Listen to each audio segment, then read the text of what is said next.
જામનગર મહાનગરપાલિકાની ચૂંટણી માટે ભાજપે સેન્સ પ્રક્રિયા પૂરી કરી।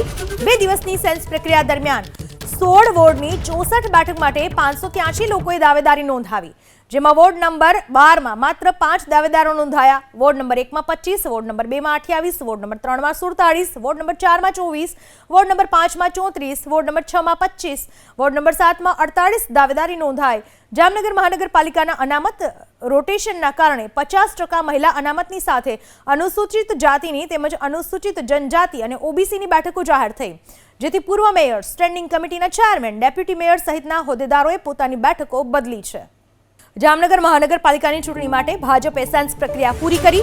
2 દિવસની સેન્સ પ્રક્રિયા દરમિયાન 16 વોર્ડની 64 બેઠક માટે 583 લોકોએ દાવેદારી નોંધાવી, જેમાં વોર્ડ નંબર 12 માં માત્ર 5 દાવેદારો નોંધાયા। વોર્ડ નંબર 1 માં 25, વોર્ડ નંબર 2 માં 28, વોર્ડ નંબર 3 માં 47, વોર્ડ નંબર 4 માં 24, વોર્ડ નંબર 5 માં 34, વોર્ડ નંબર 6 માં 25, વોર્ડ નંબર 7 માં 48 દાવેદારી નોંધાઈ। જામનગર મહાનગરપાલિકાના અનામત રોટેશનના કારણે 50% મહિલા અનામતની સાથે અનુસૂચિત જાતિની તેમજ અનુસૂચિત જનજાતિ અને ઓબીસીની બેઠકો જાહેર થઈ, જેથી પૂર્વ મેયર, સ્ટેન્ડિંગ કમિટીના ચેરમેન, ડેપ્યુટી મેયર સહિતના હોદ્દેદારોએ પોતાની બેઠકો બદલી છે।